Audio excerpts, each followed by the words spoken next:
Hey, First Things First listeners, before we start the show, I wanted to tell you about our brand new Fox Sports app and website, foxsports.com, reimagined for the modern sports fan. Go ahead, download the new app right now. You don't even have to pause this episode.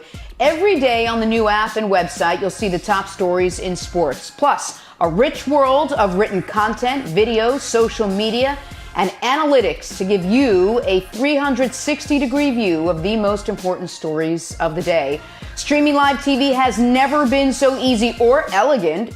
Every Fox Sports game, including all pregame and postgame shows, as well as the televised version of this show, just a click away. For the extra invested fan, we also go deep with real-time wagering lines, trending prop bets, win probability, and key player projections. So download the new Fox Sports app or visit www.foxsports.com. Now let's start the show. First things first, Kyrie Irving missed another game last night. When will he rejoin his team? Andre Johnson speaking out on behalf of Texans quarterback Deshaun Watson. What's the latest now in Houston? And should Baker have the Chiefs on upset alert come Sunday? Good morning, everyone. I'm Jenna Wolfe alongside Nick Wright, shaking in his boots, Brandon Marshall, Kevin Wilds. Nick, the underdog Browns are a scrappy bunch. Never say never, buddy, no matter who they're playing. I got a major announcement about the Chiefs-Browns game at 8:30 Eastern. A major announcement. I can't believe I'm making it. I have now just set my watch, even though I don't know how to do that on this kind of watch. But we got to start this morning where the problem in Houston is so big, I can't even use my favorite line that Houston, we have a problem. I can't even say it. I can't even say Houston, we have a problem because the line is so good and the problem is so big. Rockets got blown out by the Lakers last night, which only made the James Harden situation that much more complicated. Harden used his post-game press conference to air his grievances, if you will, let everyone know where he stands with the team. Take a listen to this. We're just not good enough. We don't obviously chemistry, talent-wise, just everything. And it was clear, like I said, these last few games. They just, from the beginning of the game, they were just aggressive. Veteran team, obviously, championship team, and one of the best teams that we have in this league. I love this city. I literally, have done everything that I can. This situation is crazy. It's something that I don't think can be fixed. So,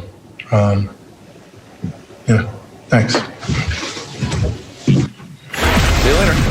That's it. He took two questions and he was done. So just so I'm clear, losing to one of the best teams in basketball means you are literally the worst. We're cashing in. All right. There's a lot going on here in Houston. Nick, what'd you make of Harden's comments? Well, like you said, Jenna, there's a lot here. So I try to be very consistent with my takes, and yet I've yo-yoed a bit on Harden. I was very, very pro-Harden, defended him for years when I thought he was unfairly maligned for not being able to carry his team past an all-time great Warriors team. And then his nonsense this summer made me flip on it. But then the first 3 games of the year, he's 37 points, he's 11 assists, he's the best offensive player in the league. And I think I may have said if he wants to have a tequila IV drip, who cares as long as he's performing like that. Yeah. The problem is this. He ain't performing like that. And when over the last 5 games you're averaging 17 points on 38% from the floor, when you've now gone 4 games in a row without scoring more than 20 points, which had not happened since he was the 6th man of the year in Oklahoma City, and you're doing it while sporting a less than impressive dad bod and your team stinks, well, then it's a 5-alarm fire. And it is a 5-alarm fire that James Harden continues to pour kerosene on. And here, Brandon, for the athlete is, to me, the biggest issue. James Harden wants to leave. He wants to go to a championship caliber team. If you are considering trading for James Harden and you've watched him the last 2 weeks, there are only two possible conclusions you can come to. One is he is past his prime and all of a sudden no longer an MVP candidate caliber player, or he's well, hold on, wait. That's your first option. Your second option is this: he's not trying his hardest. He doesn't care. Mailing it in. Yeah. He is mailing it in, and I think that might be a worse indictment as an athlete. Like, when you're out there, you're supposed to perform at your highest level. You're supposed to give your best effort. They're not sending you half checks. You're not supposed to give half effort. So if you're a contender, Brandon, I think you look at it and you say, door number one or door number two ain't great, but the worst door is the one the Rockets find themselves facing, which is, we're going to end up trading this guy for 60 cents on the dollar because he keeps depressing his own value. Yeah, I don't know about that, Nick. I mean, it reminds me of Randy Moss. I mean, I was in Denver, and I'm watching this guy warm up when he's with the Oakland Raiders at the time.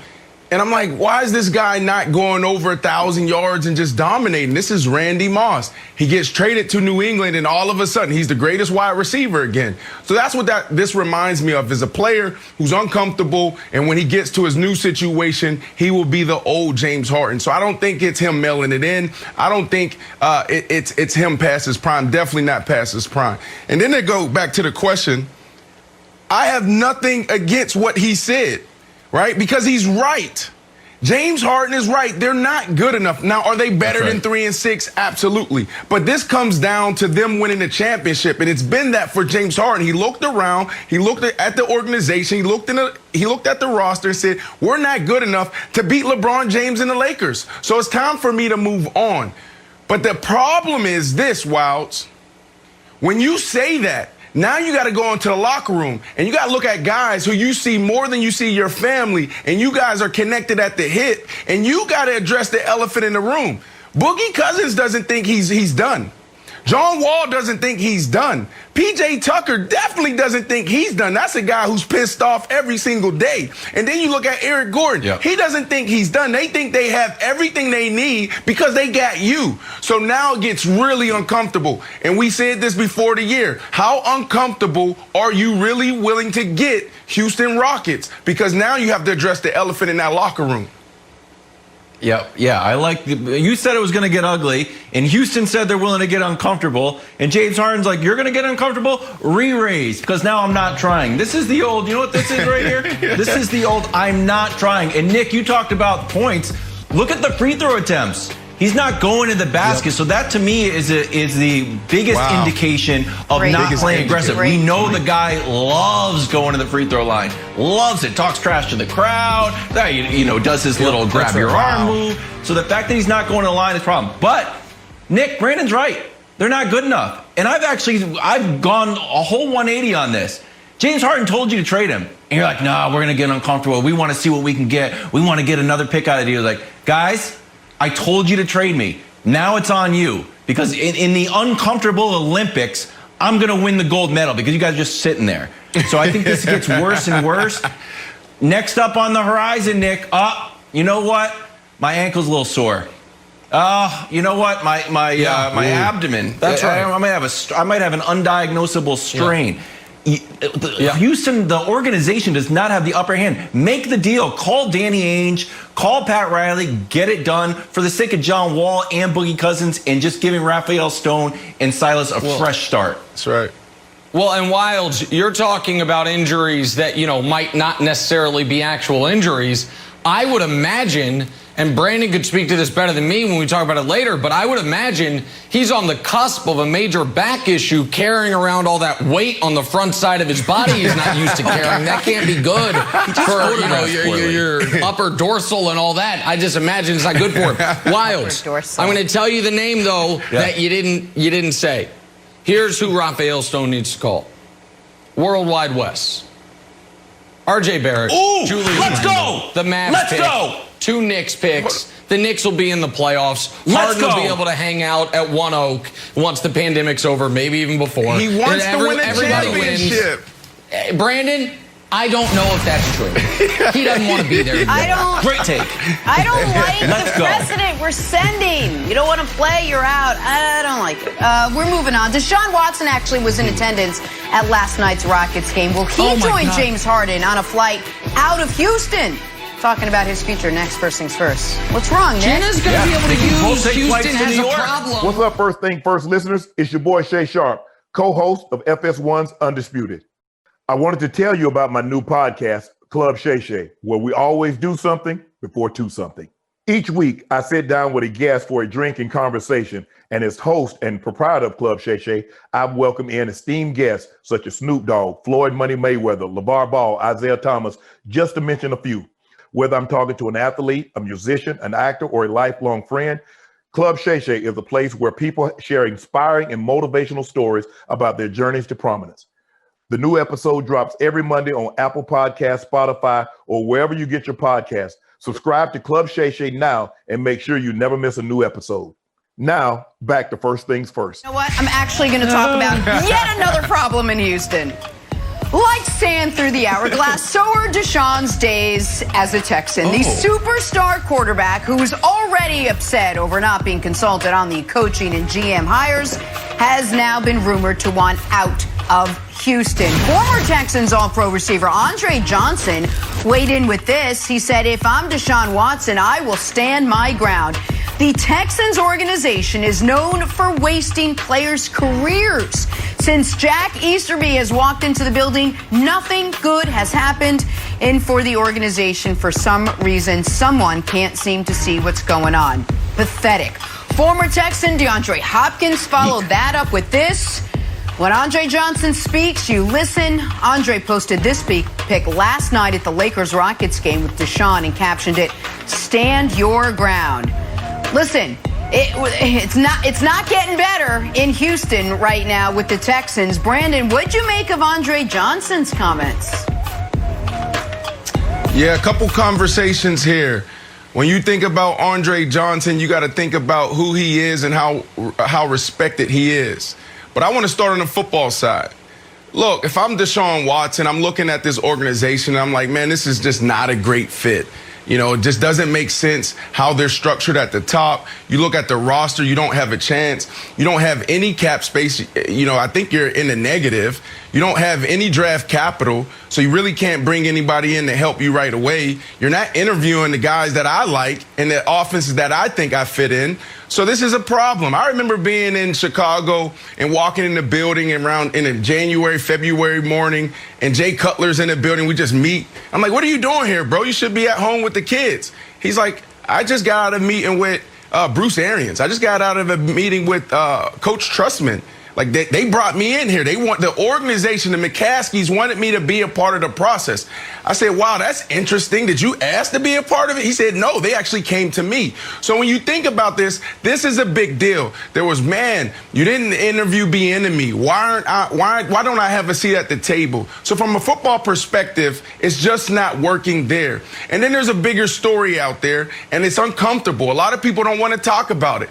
In 2020, we were all talking about what is the new norm. Well, the new norm is we want to know where you stand with your politics. We want to know how you feel about the LGBTQ community. What's your viewpoint on race? How do you feel about equality? So what's happening in sports is players understand who you vote for. They understand where you stand, even when you don't say it. So Deshaun Watson is looking at this thing and saying, "Well, I don't know if I'm comfortable here." And there's other players like Dwayne Brown stepping up and saying, "I wasn't comfortable there." This is a big story, and I think this is just the beginning, Nick.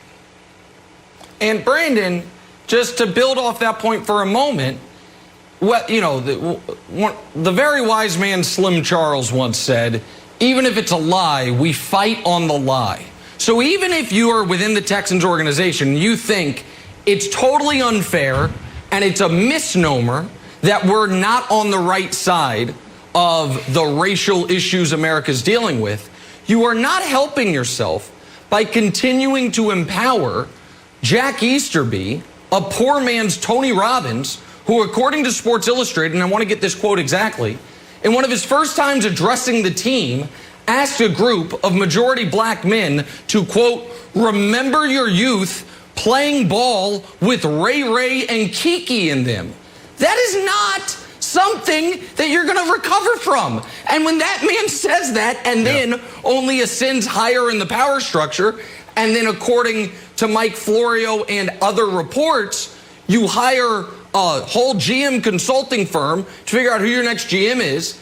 They land on a person of color, Omar Khan, and then Easterby goes in the back door and says, how about Nick Caserio?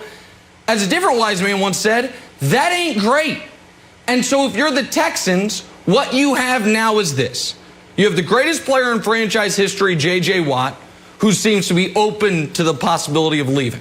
You have the second greatest player in franchise history, Andre Johnson, who never says anything, saying that's where careers go to die. Trust me, I'd know. You have the third greatest player in franchise history, traded in DeAndre, and the fourth best player ever, seemingly wanting to be traded in Deshaun. So this is a 5-alarm fire, much like what the basketball team's dealing with. Fortunately for the Texans, Wild, they have a problem. Deshaun is more professional right now than James Harden is. Deshaun's not going to be out of shape. Deshaun's not going to dog it. So I think it's salvageable, and I think they understand that by all of a sudden, just at the last moment, in a tardy perspective, really, asking to interview Bieniemy. But the number one goal, Wilds, of everyone in the organization needs to be, how do we salvage our relationship with Deshaun Watson? Because if you don't, then all of a sudden you lose. Go ahead, Brandon. I think you lose all relevance on the NFL landscape, Brandon. No, you can go Wilds, but you can't. I just think, Wilds, man, that it's this guy wants to move on. Point blank, period. He's looking at both sides of it. It's just not a great fit. Okay, so a little context on Andre Johnson. Not only, Nick, were you right that he hasn't tweeted since 2019, he was also part of the internal committee that was recommending the GM and the coach. So the fact that Andre Johnson was ignored adds another layer to this. But here's the thing that I thought was interesting. And Nick, I'll throw it to you. Andre Johnson has Deshaun Watson's cell phone. DeAndre Hopkins can also text Deshaun Watson. This wasn't really advice to Deshaun Watson, obviously. This is a message to the media. Yes. Yeah, that's right. Fans, the league, that's right, and Cal McNair when it's a shot at Easterby. So I don't know if the ball, if everyone looks around, now the scales are starting to go way off now. It's like, uh-oh, now we've got the media, the league, other players. We're making it public. This is no longer like, hey, Deshaun, you should say in here. That either McNair has to make a move on Easterby. Easterby decides to say, oh, you know what, I'm gonna remove myself. Or it just continues the status quo, and you lose Deshaun Watson. So those are your options, I think. But the fact that this was public I thought was a smart strategic move by Andre Johnson. Yeah, well, Nick, let me jump in here really quickly because I get your point with Easterby, but I don't want to make this about Easterby when it's really about ownership. Easterby, I was around this guy for 10 years. Every year, a group of around 200 players in the National Football League and their significant other get together and we talk about marriage, we talk about faith, we talk about so many things. PAO, the increased conference. So I've been around Easterby for around 10 years in a row. This dude is an amazing guy. He is well respected in the Christian community. So when you talk about football, that's different. For him being second in command, that's interesting. So we can have that conversation, but Easterby as a man, I can sit up here and say that he is an awesome dude. Now, is he out of his league when it comes to football ops? Probably so. Well, and I'm not trying to indict him as a man. And listen, I'm sure he'd love to have that quote back, but sometimes first impressions are your impression, and you kind of spoil the well for the future, whether you meant to or not, even if it was just out of naivete. But especially in a Brandon, new organization. You're talking absolutely. And Brandon, you're talking about this like essentially the book is written that they can't salvage it. If I'm the Texans, I am at the least I'm going to do is, fair or not, throw Easterby overboard to see if I can salvage it. BA, this is, call it, your last run at marriage counseling. We're probably getting divorced, but I don't want to, so I'm going to see if I can save it. So what do you want? You want me to sell the car? You always hated? Fine, it's gone. Maybe we're getting divorced anyway, but I want to save it. So if the Texans, if they end up choosing Easterby over Deshaun, it is as incomprehensible of a decision, Jenna, as I've ever seen a sports team make. A sports team. All right, we are gonna pivot now and get back to the NBA. Time for Nick's NBA medals. So Nikola Jokic nearly went for the rare quadruple double last night. Finished 23 points, 11 assists, 8 boards, and 7 steals. Good, but not good enough to beat the Kyrie-less Nets, and not enough for a medal. So Nick, who did make the podium? Sorry, Nikola. We try not to reward losing in the medals unless we have to, so he doesn't make it. Bronze medalist. Showman, man of integrity, LeBron James. Also, maybe the man who put the final nail in James Harden and the Rockets' coffin.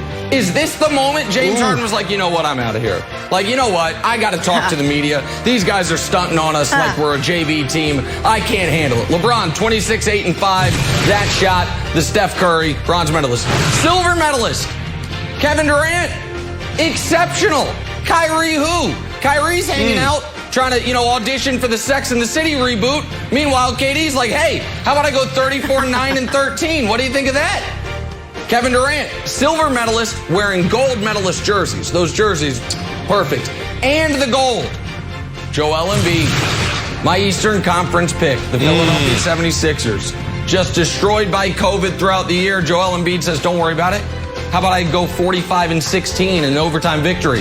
How about I hit the jump shot to force overtime? Tyler Hero, you're out here doing three goggles. I'm out here getting to the free throw line, just dominating your undersized team. Joel Embiid, gold medalist, 45 and 16. Brandon, there are your NBA medals for last night. All right, so Nick, let's stay right there. Couple questions for you. Joel Embiid, you just talked about him. Is it time for us to talk about him as the MVP right now? Is he leading the NBA in this discussion? Joel Embiid has ascended to superstar at this point of the season, this early. So I want to get your thoughts there because I don't hear too many people talking about him being the MVP. I think he's on the short list. I think those three guys, plus my large adult Slovenian son, Luka Doncic, would be your top 4 MVP vote getters, along with Nikola Jokic, top 5 up to this point in the season. That's what I think. Wilds. Oh, sorry. Go ahead. No, I was going to say that's who made it, but leave it to Wilds to tell us who just missed the cut. Our equal opportunist friend, Kevin Wilds. What do you got, buddy? Thank you. Future Hall of Famer Draymond Green with an amazing play that's not going to end up on, your highlight reel, but this is Draymond single-handedly stopping a 3-on-1. And I know Nick, likes to take shots at him, even though he is a clutch client. You might have to send that tequila back to Rich because the guy's playing great and gives the Warriors the identity that they need. It's not just all Steph. It's little plays like this that make them a winning franchise. That's right. And Draymond, you don't even have to lecture the media about the value of defense after. That's right. All right, we are down to the Elite 8 in the NFL. Nick unveiling his playoff bracket on the other side. Don't want to miss it. First things first. Hey, First Things First listeners. It's Charlotte Wilder here to tell you about my new podcast with Mark Titus called the People's Sports Podcast. It comes out every Thursday, and Mark and I take one of the big stories of the week, and then we go off on tangents you never saw coming. This might mean that we start talking about the Dodgers winning the World Series and end up wondering if Knicks fans deserve happiness. Or begin with LeBron's greatness and end up drafting our ultimate beer league softball team made up of old athletes. Whatever it is, the only rule of the show is that it has to be fun and funny because these days we can all use as many laughs as we can get. So check it out wherever you get your podcasts and come down weird sports rabbit holes with us. We can't wait to have you. Now, back to First Things First. Back here on a Wednesday morning, just after 8 a.m., the committee normally unveils its esteemed NFL tiers at this time, but after the final meeting of the football season, it is time for the updated playoff bracket. All right, Nick, what do you got for us today? All right, so listen, the committee does this every year at this time. Once we get down to the final 8, we get rid of the tiers and we just give you what's going to happen. All year long, we've given you the blueprint to know what's going to happen. We now put it into action. So please show the bracket as we see it now, and we'll give you the committee's prognostication on what's going to happen. One of these games there was significant argument on. Packers-Rams. Yes. Too much offense. We know the Rams got the number 1 defense, but are we really going to have Goff, Wolford go into Lambeau and beat Aaron Rodgers? The answer is no. Advance the Packers, please. Saints-Bucks. We've seen this game twice already this year. The committee, however, feels that this game is going to go slightly differently. The first game was a blowout. The second game, total laugher. Saints up 31-0 at halftime. The committee feels this game will be in the balance in the fourth quarter. But the Saints will advance them through the bracket. That's where it ends for the Tampa Bay Buccaneers. Chiefs-Browns is a laugher. The Chiefs are going to win by a lot. The committee said, I need to explain why I said I have too much loyalty to the city of Cleveland Browns fans. Just advance Chiefs, please. Thank you. All right, Bills-Ravens. You might say, Nick, the committee, it's awful chalky. Yeah. You got a favorite. Never have a divisional weekend where all 4 favorites win. You're correct. The Baltimore Ravens have the better coach. They have the better quarterback. They have the better defense. Advance the Ravens. The committee has the Ravens going to Buffalo. No snow in the forecast and advancing the Ravens. Brandon Marshall, that oh my goodness, that's why you're not on the committee next year. We thought about it, now you're out. Packers Saints. This is potentially a Mount Rushmore game. What do I mean? Mount Rushmore of quarterbacks. Brady, Montana, Manning. Who's in that 4th spot? A lot of argument, a lot of question. Kind of open. The winner of this game will have the opportunity to put themselves in that 4th spot. Rodgers or Breeze wins the Super Bowl this year. They're on the Mount Rushmore. Aaron Rodgers is going to get that opportunity. They beat the Saints. Brandon Marshall's preseason prediction of the Saints falling apart in the playoffs happens a week later than he thinks it's going to happen, but it will happen. Chiefs-Ravens. This terrifies me. The committee said, Nick, the Chiefs have never lost to the Ravens. The Chiefs have never lost to Lamar. The Chiefs haven't lost to a playoff team all year. And I said, the Ravens are petrified. I picked the Ravens to beat the Chiefs for the year. I picked the Ravens to be the toughest out in the playoffs. I am rooting for the Bills in that previous game. I'd rather play them than the Ravens. I think that would be a great AFC Championship game. A game the Ravens have the lead in the 4th quarter until a Mahomes comeback. Advance the Chiefs. And then finally, Packers-Chiefs. If we get that game, the greatest quarterbacking duels, the greatest quarterbacking matchups in Super Bowl history. Bradshaw Staubach a couple times. Montana Elway in the 80s. Peyton Breeze.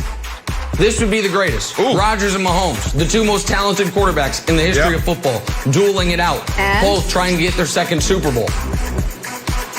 Committee overruled me. I wanted to go Packers. Committee said we got to go Chiefs. Chiefs Super Bowl champions. There's the committee's playoff bracket. Mark it in. Mark it in, Brandon Marshall. This is how it's going to go. So says the committee. What say you?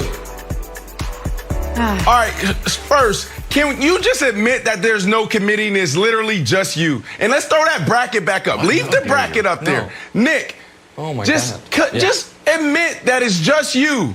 Please. Can we do that? No, God, no. How could I admit that? All right, let me talk through a few things. Just listen. Hold on. Let me respond to that scurrilous allegation. Brandon has a lot of success in his life. He's got amazing projects, owns companies, runs businesses, all these things. It hurts his heart that there could be a committee of 12 that he's not included in. So he has tricked his brain into thinking, it must be make-believe. It must be fake. I couldn't not be on it, so it must not exist. I truly believe exists. Go ahead, Brandon. I truly believe it's just you and Lil Wayne and maybe Maverick Carter. But anyways, I'm going to talk through a few things. Let's start on the AFC side. You have the Chiefs and the Browns. Nick, you're doing the same thing that the Steelers did. They're overlooking the Browns. The only thing I'm concerned about is Patrick Mahomes throwing it all over the place, but this is going to be a really good game. This is a team that you stood on the table for all year long. Don't give up on the Browns now, Nick. I know you're from Kansas City and you love this team, but you have to be fair and you have to be honest. Let's also go down to Buffalo Bills and the Baltimore Ravens. The concern here and where this game is going to be won is in the trenches, Wilds. You got to look at what Baltimore does well and what Buffalo, they struggle at. And that's the run game. Running the ball. The run game, this Baltimore team is phenomenal. But the Buffalo Bills are just okay. There is some hope there because of what they did against the Indianapolis Colts and stopping Jonathan Taylor, who has been lighting it up the last 8 weeks. Yep. But I truly believe that the Buffalo Bills will get it done because what they have in all three phases, probably the most complete team in the playoffs right now. So I have the Buffalo Bills advancing. And I also have the Buffalo Bills really challenging the Chiefs, but I'll hold, my pick till next week. Let's go to the NFC side, Nick. Wilds, there's only 2 people in the world that picked the Rams over the Packers. That's you and Ray Lewis, buddy. That's it. Yes. But I think there's some hope there because when you look at defense, that defense is phenomenal. They can get it done. They can really challenge Aaron Rodgers. But I'm with Nick on this one. I don't see Wolford and small hands golf advancing. I just don't see that. Now, oh my goodness, Nick, the Buccaneers. You know who they got at quarterback? The Buccaneers. They got the GOAT. Jameis. They got Tom Brady. They got Tom Brady. That's right. They got rid of Jameis. This is the hottest he's been in his entire career. The guy is 43 and getting better. Look, if this dude advances, you have to embrace the TB12 method. Completion percentage, all-time high. The last 4 games of the season. Passing yards, passing TDs, passer rating. I'm telling you, and I've been telling you, this dude is on a mission. He looks better, and now the numbers just back it up. I don't know what you have to say to this, but the numbers don't lie. You use numbers all the time, and I've been saying, Nick, this dude is on a mission. You can see how he's moving in the pocket. You can see how he's following through with the football. This dude looked like he took 10 years off his age. Tom Brady will get it done. I don't think. Don't pick up the dope. What is it called? Don't pick it up. Done. Don't pick up your notes. But I just want to say, Brady has really looked excellent since the bye. He has 5 weeks in a row, and the first 4 I dismissed it because of the defenses. Last week against Washington, he was excellent. It's a shame he's going to go 0 for 3 against the Saints. What up, Wilds? What do we got? All right, what do we got, Wilds? Well, good day, Miss Wolfe and Mr. Marshall and the gentleman from Kansas City. As I, Kevin Wilds, delivering the following petition with a heavy heart. I regret to inform you, but on his way back from Los Angeles, Michael was hit by a wind turbine and lost a Brandon? And lost a wing. But luckily, we have his brother Theo here to deliver the latest petition on why the Rams will defeat the Packers. Oh, Theo. Well, now Theo's got to. Rams beat the Packers? Reason number 1, Article A, unstoppable pass rush. Last week, Aaron Donald had 5 sacks. Not Aaron Donald, the whole team had 5 sacks. They had 10 QB hits on Russell Wilson. Is that going to happen to Aaron Rodgers? I think so. Article number 2. If you are able to survive the pocket, guess what? Bad news. There's Jalen Ramsey. Fewest passing yards all year. We know that. Jalen Ramsey. Oh, what about DK Metcalf? DK Metcalf put up a Larry Bird type performance. 33 yards when guarded by Jalen Ramsey. Devontae Adams, get used to it. Watch that game. Reason number 3. Cam Akers and somebody, I don't know who it's going to be. Maybe it's Jared Goff with, it's not an injured thumb, bionic thumb. It's like Iron Man now. Boom, throw it out there, even though you had less than 200 yards. Cam Akers, though, big game. What do you have? 131 yards. Woo, what do you have? Nicholas, I don't know if the Packers' run defense is going to be that good. So, Rams over Packers. You heard it here first from your bold buddy Kevin Wilds and Theo, who's in for an injured Michael. Sorry. Just real quick, He himself you is might now have injured. swayed the committee. Jenna, he may have swayed the committee had he made the point that the committee really was worried about, which is it's going to be very cold in Green Bay. What happens when you're cold? Your hands swell. Could swollen hands give Jared Goff normal-sized hands, and then maybe he's better? We don't know. We need to talk to some experts on that. Horrible analysis. But the committee decided that the Packers are going to. Between the hands and losing Michael to an air turbine, I can't handle what happened at the end of the segment. We got to get back to the NBA now, where once again Kyrie Irving was not on the floor with his teammates last night. We'll have the latest on Kyrie. It's next. It's First Things First. Good day. Real issues. A lot of birds get hurt. Back here, First Things First, and we're talking about Kyrie Irving. The Brooklyn Nets star has been inactive for the Nets' last 4 games due to personal reasons. And now a new report says it will be at least another week before he rejoins the team. Yesterday, a video emerged that appeared to show Kyrie maskless at a birthday party, reportedly that of his sister's. This on top of a picture going around of Kyrie on a Zoom call last night for a political candidate 20 minutes before his Nets were slated to tip off. So much going on here. Here's head coach Steve Nash on his point guard and where things are. Are you sure Kyrie will be back this year, or are you at least confident he will be? Sure.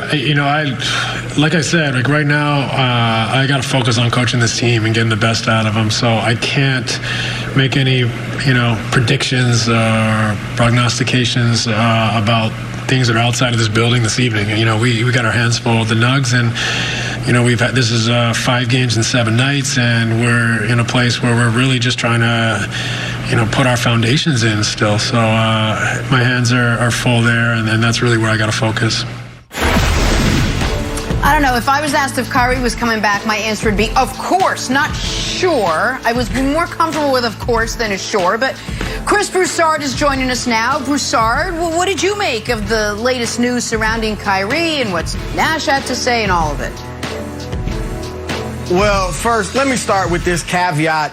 Hopefully, you hope and pray that there's nothing serious going on with Kyrie Irving, whether in his family or mentally or something like that.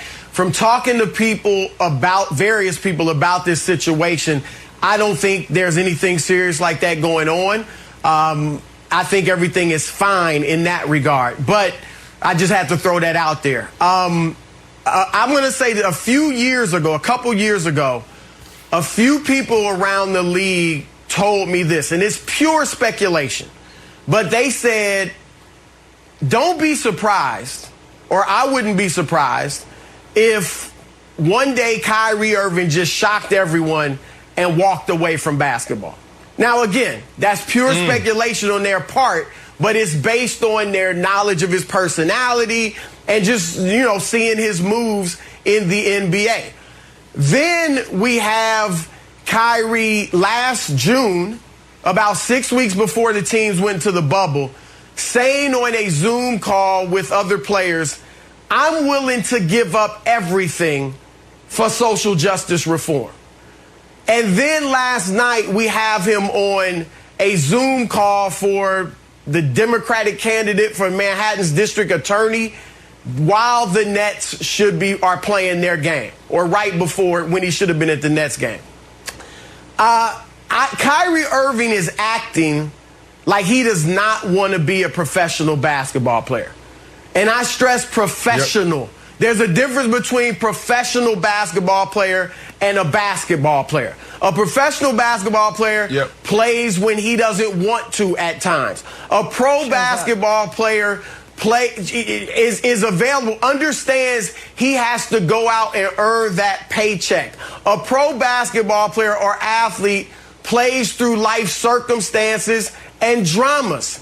And the Nets have got to get to the bottom of this pronto. If Kyrie does no longer want to be a professional basketball player, then he has to make a decision and he has to let them know. If I'm the Nets, I sit Kyrie down and I have this conversation with him.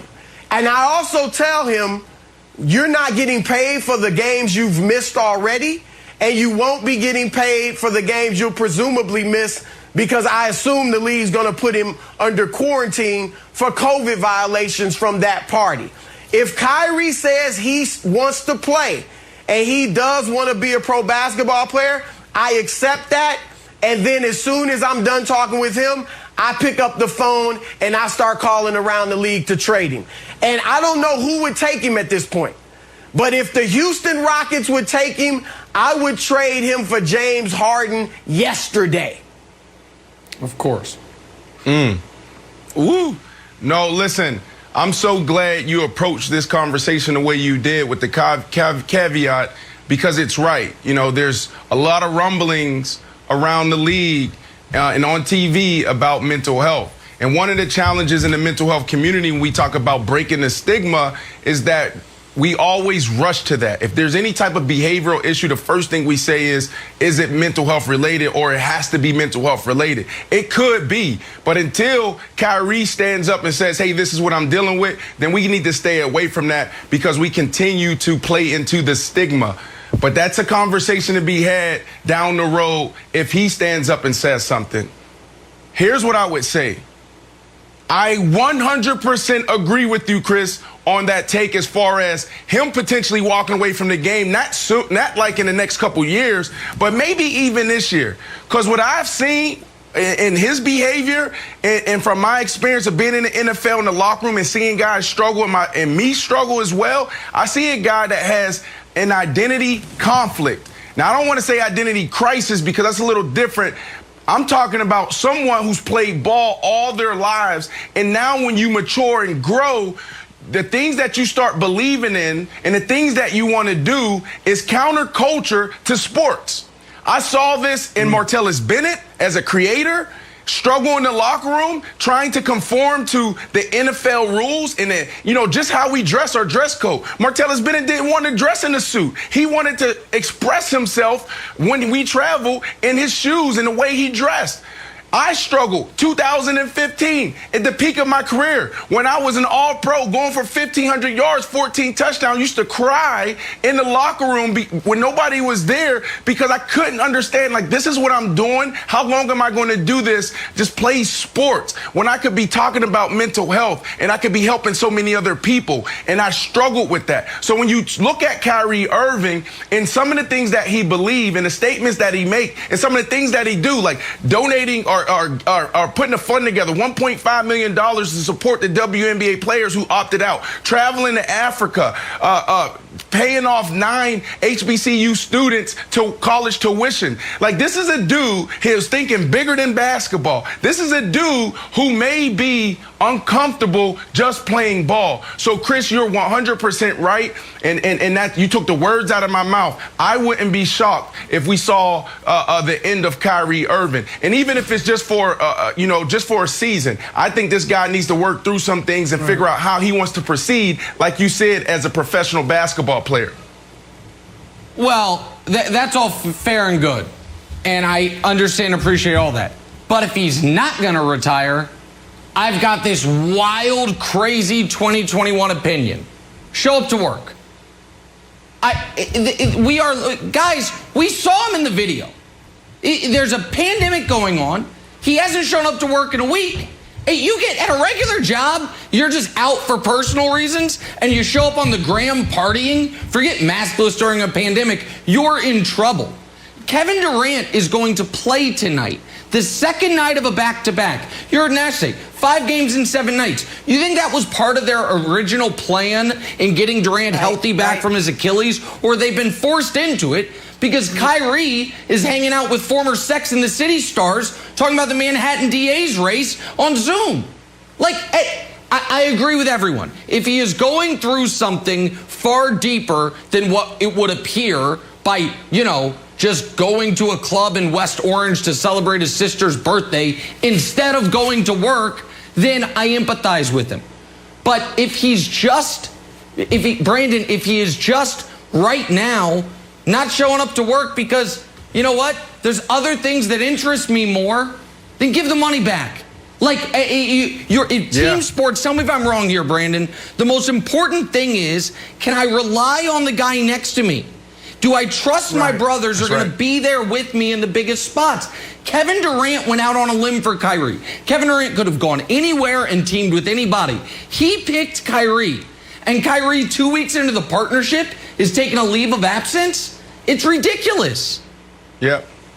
No, Nick, you're 100% correct. I'm just giving you the other side, right? Like being in that locker room for 13 years, I'm showing you the other side. There's so many stories that haven't gotten out of guys missing practice for the entire week because they said, I'm done with ball. And I'm talking about from a football perspective. I've seen guys walk in, being in a meeting with the head coach and the owner saying, I'm done. I'll give you the money back. So this is bigger than just basketball for Kyrie. Sure. If this is what he's going through. So I get that 100%, but guys start having compassion in the locker room when you see people struggle and they're conflicted with, do I continue to play basketball or do I really want that? So Kyrie 100% needs to get with his team and tell them exactly what's going on and figure it out, because it's unfair to Kevin Durant. It's unfair to all those guys in the locker room wilds for him to be sitting here for a week, 2 weeks, holding the team back.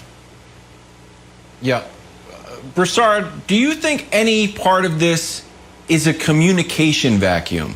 That because Kyrie hasn't put out an official statement or a full-on article in The Athletic or call up Lee Jenkins and be like, hey, here's what I'm thinking. That because there's this vacuum, the media, people like us, have to kind of insert these narratives of what might be going on. Because I don't think this is the first time this has ever happened in sports. But how I think it usually manifests is, you know what? I'm a little bit hurt. I'm a little bit hurt, and I've got to take some time away from the team. And that was just, I mean, it would be a lie. But since Kyrie has not offered anything, I feel like people are putting narratives into it that not disparage him, but that create a narrative that's not his own. So I think the next step for him is like, Kyrie, go do whatever you want to do, however you want to live your real life, not your basketball life. But there's probably a responsibility, there'd probably be an easier path if there was some explanation behind it. Of course, he needs to come out and speak. There's no ifs, ands, or buts about it. If indeed, and I've been told this, his issue is with what went on in Washington last week with the insurrection. If that's your issue, come out and say it. Because I assume he wants to make an impact because of that. You'll make more of an impact if you as an NBA superstar come out and make a strong statement about it. But just deciding you don't want to play, that's not helping. And everyone, most of the country is bothered by what happened in D.C. Of course. Almost every African American sees the double standard and is upset. But we all came to work. All right. And let me finally say this, Kyrie. If he wants to indeed be an activist, he has to realize he can have more of an impact as an NBA superstar with his money, with his platform, with his fame, than if he's just a run-of-the-mill, person in a movement. And he's going to be young when he retires. He's going to be in his mid-30s when he retires. So he'll still have the rest of his life to fight for the causes that he wants to, if indeed that's what he's thinking. He needs to keep that in consideration as well. But Chris, that's why I used to break down in 2015 and 2016 was because of that. That was the conflict, because I didn't have time. You understand what it takes to be a professional athlete. I'm waking up at 5 in the morning, and from 5 in the morning until I literally sleep, go to bed at night, 30 minutes before bed, I'm taking a protein shake for recovery. I'm hooking up machines to my body, stim machines, just so I can be ready for practice the next day. It takes a lot. So you think about this, like, how do I help the mental health community? How do I be an activist when I don't have any time? So I think that's the discussion. And what really made, this interesting to me was going back to the beginning really quickly. What happened when Steve Nash first had to address it? He said, well, I don't know. I haven't heard from Kyrie, which made me sound the alarm, because there's so many times you walk in the locker room, you're like, well, we haven't heard from what? Where is he at? He's not answering his phone. He's not responding. And that's when you start thinking, like, what is really going on? So this story is just beginning. Can't no show, well, the no Nets call. are back in action tonight. Can't even do that at Foot Again, Locker, Kyrie right? not expected to be with the team. We'll take a turn and talk some Cleveland Browns now, who have wholeheartedly embraced the underdog role. This is First Things First. I no showed no called to foot action once. I got fired. Back here, first things first, the Cleveland Browns gearing up for their matchup with the defending champion Kansas City Chiefs this weekend. Or in words my friend Marnie would understand, me versus Beyonce singing Single Ladies. Because would you look at that? Marnie? The Browns are being, Marnie, the Browns are being counted out yet again. Nearly 10-point road underdogs. But not to worry, says Jarvis Landry. This team has wholeheartedly embraced that role. Take a listen. Maybe it's been, the thing around the Browns. I mean, nobody really wants to play for the Browns in a sense. You know what I'm saying? So I think when I got here, I mean, I always understood that we were going to always be the underdog. We was going to always be the team that everybody expected to, lose the game or whatever it was. So I think now that guys just don't pay attention to it. We know what we got. We know who we are. And we've been ignoring the noise. Well, Brian Westbrook back with us now. Brian, are you surprised the Cleveland Browns are such big underdogs against the Chiefs this Sunday?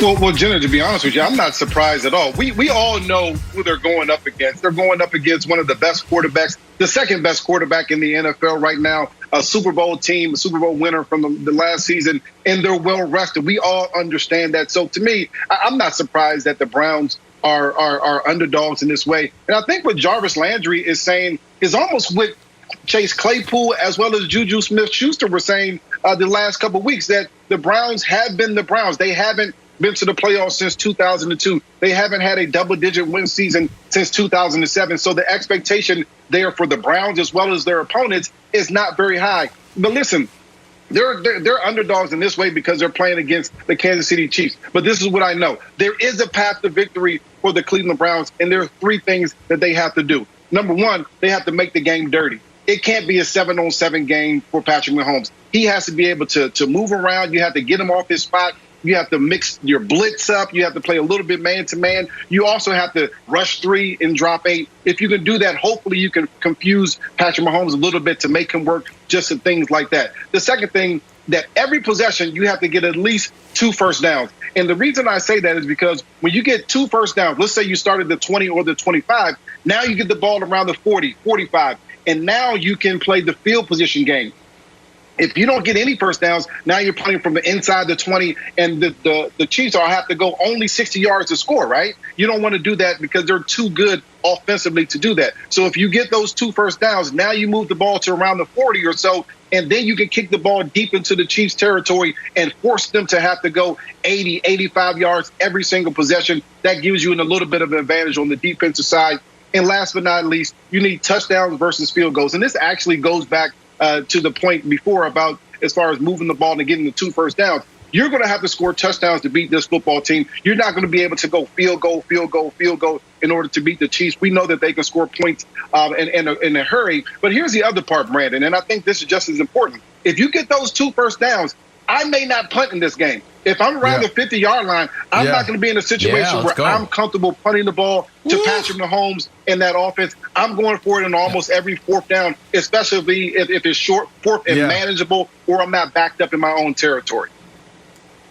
Nice. Yeah, I think this is going to be a good game, B. And I don't want to spend too much time on the game because you just did a great job there. I think this matchup is going to be interesting. And I think that the Chiefs, they need to take this team for real. And I think they will. They got the leaders in that locker room. They got the coaches that will definitely have the right approach. But Jarvis Landry, oh, my goodness. This dude is the man. We've been talking a lot about the change, the culture change in Cleveland and Kevin Stefanski, and we've been giving him all the praise. This shift started when the Miami Dolphins traded him to Cleveland. This is the guy who started this culture change. Go back to Hard Knocks. Look at his practice habits. Do you remember the moment in the wide receiver room where he called out all the guys and he said, if you're not willing to pay through pain, if you're not willing to give it your all, then get out of here. Do y'all remember that moment? This is the guy that changed everything in Cleveland, started that. So we got to give this guy praise. We got to highlight what he's done for this organization, because you need that dude in that locker room and on that practice giving it every single day, no matter what happens, Wilds. Okay. I think Chiefs are ripe for the takedown. Here's why. Not only are they big favorites, not only are they talking trash unnecessarily. Nice. Not only is it Mahomes has been resting for 20 days, which for the record, if you're wherever job you have, hey, guess what? You're off till February. Are you going to come in, be ready to go? Hey, I'm ready to go. I'm new orthodontist. Like, none of those braces is going to be a little bit off for all the orthodontists out there. Here's the other reason. You guys been flirting with disaster. You've been flirting with disaster. You know what? Time to get married. You lost to the Chargers, even though we burnt that tape. No one talks about it anymore. Here's one. Oh, that's an interception. That's just an interception that A.J. Terrell dropped. That game would have been a loss. And here's the other one with the Saints. The old touchdown turned into a safety because it's like a little like a greased pig. Nobody can catch it. This could have been a touchdown, and this would have lost in the game. And I know, the game we would have played differently. Regardless, that's 5 points that the Saints didn't get. They ended up losing by less than 5 points. So, Nick, I'm just saying, that game, like Brian said, it got a little ugly. One of these mistakes, just like the Steelers have mistakes, the Browns capitalize on it. Chiefs in trouble. You might have to put your Browns jersey on, apologize to all your fans in Cleveland. Okay. I got a major announcement about the Browns in a moment, but first, hold on, don't take this off. What are y'all doing? Just wait a second here. I have to address what Wild said. We'll show that in a second. This narrative that the Chiefs have had close calls, they're lies. That Saints game, hey, zip it for a second, buddy. Listen to me here. I've been waiting for 3 weeks to dispel this nonsense. The Chiefs were up 10 points with 2 minutes left against the Saints. Up 10. Garbage time touchdown made it look close. What happened against Tampa? Up 10 with 4 minutes left. Garbage time touchdown made it look close. What happened against Buffalo? Up 13 with 7 minutes left. Garbage time touchdown made it look close. Baltimore, never close. Up 17 at halftime, won by 14. They played 4 playoff teams. They were annihilating them all through 55 minutes. What about Mahomes, who Brian Westbrook said is the second best quarterback? That almost interception against A.J. Terrell in a meaningless game. Well, let's see. Show it to me. That was a big deal. Show me Mahomes in the 4 games against playoff teams, all on the road, by the way. That's really perfect football. Against non-playoff teams, very good, but some mistakes. So how does that rank for the second best quarterback in football, according to Brian Westbrook? Show me the ranks, please. How did Mahomes against playoff teams do this year? Wait, the best in everything. Completion percentage 3rd, first in everything else. So yeah, keep holding on to this myth that the Chiefs are right for the picking. I love it. But Browns fans, I've got an important announcement since we've been allies all year. The winner of Chiefs-Browns, Jenna, is going to win the Super Bowl.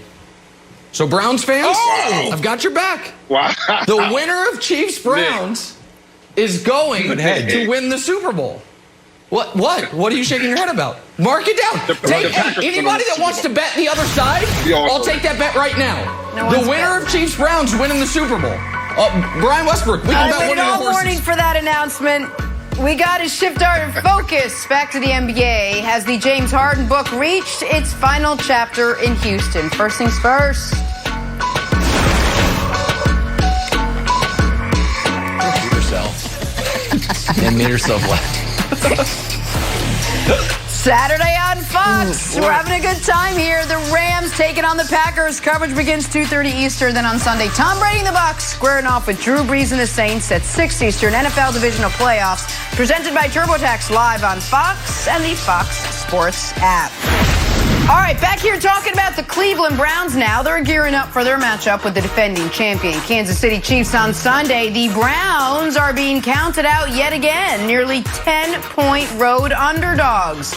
Not to worry, though, says Jarvis Landry. This team has wholeheartedly embraced that underdog role. Take a listen. Maybe it's been, the thing around the Browns. I mean, nobody really wants to play for the Browns in a sense. You know what I'm saying? So I think when I got here, I always understood that we were going to always be the underdog. We was going to always be the team that everybody expected to, lose the game or whatever it was. So I think now that guys just don't pay attention to it. We know what we got. We know who we are. And we've been ignoring the noise. All right, Brandon, are you surprised the Browns are such big underdogs against the Chiefs on Sunday? No. Come on. The Chiefs are the favorites for a reason. We know who they are. They're a great team. And now they're better this year than they were last year. I've been saying it all year. Why? Because they can get it done in so many different ways. Last year was Patrick Mahomes and his wizardy just performances, being able to throw it all over the place. This year, they're in tough games, and they're still coming out victorious. So when you look at this game, Jenna, you know, and before we even get to the game, let's talk about Jarvis Landry. Did you watch Hard Knocks? Did you watch it when they were on? Like, we keep talking. Did I watch? Yeah, we keep talking about Kevin Stefanski and how he changed the culture. I would say that Jarvis Landry is the one that changed the culture. He's the one that started this whole deal. What do I mean by that? He's cussing out his teammates, talking about if you're not willing to play through pain, then you need to get out. The attention to detail, the energy that he brings to the meeting room, to the practice field, every single day started this change in culture in Cleveland. He was the first superstar that stood up and said, I'll go to Cleveland, pay me my money, and let's make it happen. He's done that. So now we're talking about football. Let's break down this game. This is going to be a really good game. You heard Nick all day overlook this team. This team is the real deal when it comes to this matchup. Their run game, as we know, that's the center of attention. And then on the defensive side, the Kansas City defense, they can't stop the run. You got K-Pass and you got Frank Clark, great edge, great on the edge when it comes to the pass. But when we're talking about stopping the run, they're not solid. They can't do it. So when you think about stretch zone, it's going to be on full display come this weekend. This is going to be a really good game, and they need to take them serious, or they could see themselves being ran out of that stadium. Ooh, I love it. I love it. Okay, here's my two reasons that Nick should be nervous. One, just like Big Ben, too much rest. Patrick Mahomes is going to go 20 days between starts. So whatever your job is, let's say you're an orthodontist and you have off from now till February 2nd. Well, that 8:30 appointment for braces for Rebecca, you know what? I would cancel that. Let me get tuned up a little bit. Let me stretch out a little bit. Going to be a little bit rusty. I don't care what the profession is. So Mahomes is going to come out rusty, just like Big Ben and Pouncey. Bingo, snap into the end zone. Okay, here's the other reason, Nick. Been flirting with losing. You've been sending losing some cards. You've been in losing's DMs. Here's one right here. Oh, here we go. I'm going to lose this game. Here's a little. Dropped. AJ Terrell could have lost that one. How about the Saints game? Oh, this is so dumb. This could have been a touchdown. I'm so mad. Little Butterfingers here. You end up giving a safety. You could have lost that one too. Is there any other? We don't even have highlights of this because the tape has literally been destroyed. But you lost to the Chargers last week. I guess it doesn't matter. It matters in the record. It matters in the locker room. And I guess you want to get there and be like, it doesn't matter, guys. We didn't play anybody. Like, you didn't? What'd you have, a JV team? You rested 57 guys? I don't know. Guys played. So, just saying, you're ripe for the takedown. All you're flirting with losing, you know what? Losing might, accept your date. You know what? Let's go out to dinner, socially distanced dinner, outside dining with one of the heat lamps. Just saying. It's on the board. Okay. I want the audience to understand something. I know that you can see the disgust on my face right now. That is not solely directed at Kevin Wildes. He's just the vessel for it because he is saying the same thing that Peter King said on the Herd yesterday. Yeah. Oh, the Chiefs. They haven't won a game by double digits in months. Oh, the Chiefs, ripe for the taking. The problem with that is in order for you to believe that, you need to have not watched the games. That Saints game, that instead of looking at it as the Chiefs gave them 2 points before halftime by fumbling a punt with 9 seconds left, you're like, no, they stole 5 points from them. Despite that, the Chiefs were up 10 with 2 minutes left. Garbage time touchdown makes this argument, and by the way, robbed me of a cover, a very deserved cover in that game. You want to keep going? How about the Bucks game? Up double digits in the fourth quarter. Garbage time touchdown. How about, what's another playoff team? The Ravens. Oh, wait, no, they just dominated the Ravens all the time. Oh, the Bills game. Up 13. Garbage time touchdown. So, the Falcons. You mean after the Chiefs already locked up the 1 seed when they had nothing left to play for because they're so much better than everyone else? The only thing they had to play for in that game was Mahomes' MVP that he should have won. And you know why he should have won it? This graphic right here. Mahomes, how did Patrick Mahomes do in the games that really mattered? Against the non-playoff teams, pretty good. 10-1, better record than any quarterback had in the league against those teams. But against playoff teams, 4-0. No mistakes, no turnovers. Oh, wait, let's look and see how that ranks, because we are now in the playoffs. Oh, wait, best in everything except completion percentage, where he's third. So, no, I'm not worried about the Browns. And I'm not worried about the Browns' running game. You know why? Because it's hard to run when you're down 27-10. Cleveland, I love you. I've been with you all year. And if you beat the Chiefs, you're going to win the Super Bowl. But you're not going to beat the Chiefs. The idea that Patrick Mahomes and the Chiefs are going to have problems with the Browns, it's foolishness. Now, will they cover? I don't know. Maybe there'll be a garbage time touchdown in this game as well. And you can be like, oh, you only won the playoff game by 9. Might be in trouble. Brandon. The Chiefs were thrilled with this past weekend. They were thrilled with it, right? The Titans maybe give them trouble. The Ravens, I think, could give them trouble. The Colts, old man fully. I mean, Patrick Mahomes is thrilled. Patrick Mahomes is thrilled. Yeah, I mean, you look at what Big Ben did against that defense. He's like, yes. But if I'm on that defensive side, I'm nervous.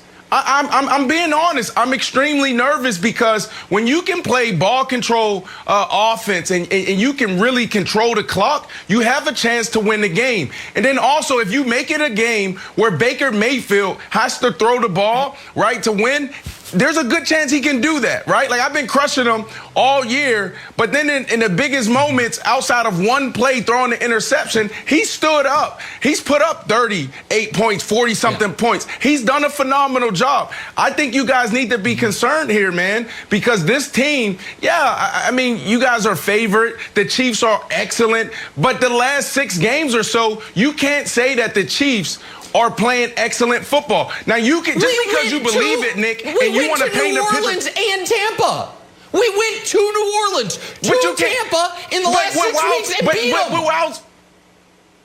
What Wiles was saying, though, those games were closer than what you made it think, what you made it, no, the picture that you painted. They were actually a bigger blowout than it looks like. It's the opposite. The games were not closer than they looked. They were a bigger blowout than they looked. The Chiefs, the Saints, Dolphins. What about the Miami Dolphins game? Never had the ball in the fourth quarter with a chance to take the lead. Never had it. Mahomes could have threw 4 picks in the Dolphins game. Oh, my God.